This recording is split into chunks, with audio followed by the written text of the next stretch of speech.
Every national anthem tells a story, a reflection of a nation's heart and soul.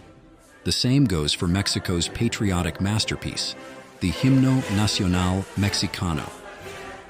In this video, we journey through time to unravel the origins and changes to the anthem, uncovering the intriguing story of how an unwilling poet and a nomadic composer managed to combine their talents to produce such a rousing piece of work.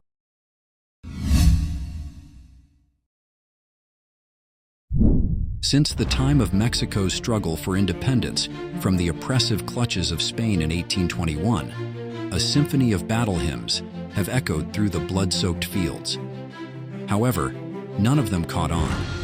Even when independence was achieved, successful rulers and presidents of Mexico did not see the need for a national anthem. However, that changed following the Mexican-American War from 1846 to 1848. Vast swathes of Mexican land had been lost to America. Morale was low in Mexico, and seeds of discontent were sown deep within the hearts of the Mexican people. In 1849, President José Joaquín de Herrera organized a contest to select the lyrics for a national anthem that would lift the morale of his people. The winner of the contest was American Andrew David Bradburn, and his lyrics were put to music by the Austrian Henry Hertz, but the anthem was not well received and thus abandoned. In 1850, another contest was held. This time, it was won with a poem by Cuban Juan Miguel Lozada. The selected music was the work of European Nicolas Charles Boxa. Again, the anthem was not well received and abandoned because it was too focused on the sitting president. On November 12, 1853, with a shift in presidency to Antonio López de Santa Anna, a competition was orchestrated to craft a national anthem again. The competition was divided into two distinct phases, with participants required to use pseudonyms to ensure fairness and avoid accusations of favoritism.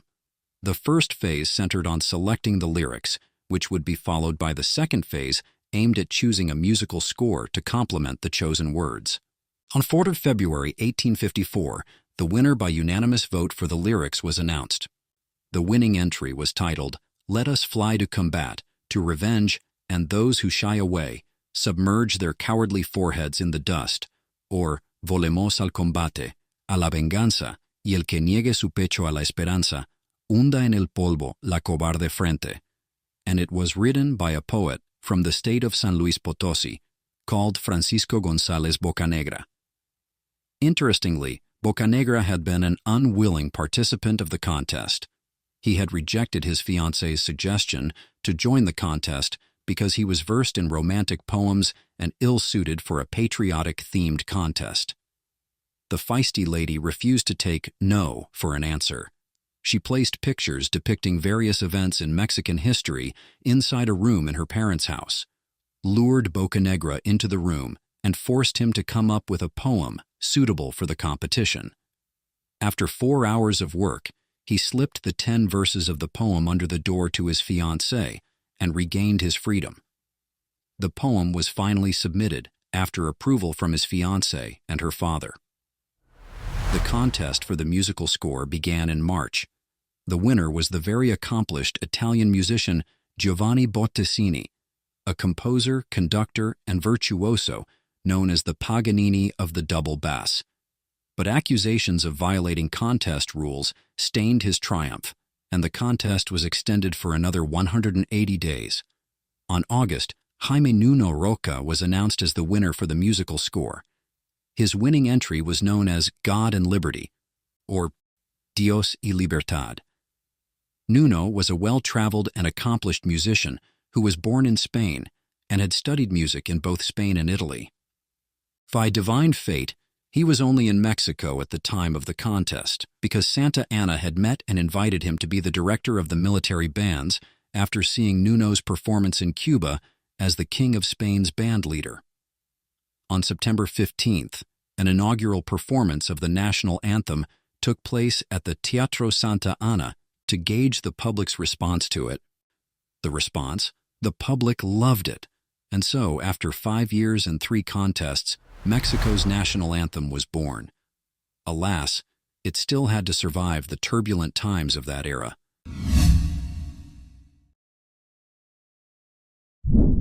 On August 9, 1855, Santa Anna was forced out of the presidency in Mexico itself. By then, Santa Anna was a hated figure for selling off more of Mexico's territory to the United States in the Gadsden Purchase. The last thing his political opponents wanted was a reminder that the national anthem was created during Santa Anna's presidency. With more wars and conflicts in the years following Santa Anna's ouster, other songs became more popular. Most notably, the French national anthem, La Marseillaise, and satirical Spanish songs like Adiós Mamá Carlota and The March of the Crabs, or La Marcha de los Cangrejos. Fortunately, the national anthem held its own despite several attempts to either remove or change the verses. On May 4, 1943, President Manuel Ávila Camacho promulgated a decree that made the anthem official and limited it to the chorus and stanzas 1, 5, 6, and 10, leaving out the other 6 stanzas that glorified Santa Anna and Mexico's independence-era Emperor Iturbide. That is the national anthem of Mexico, as we know it today.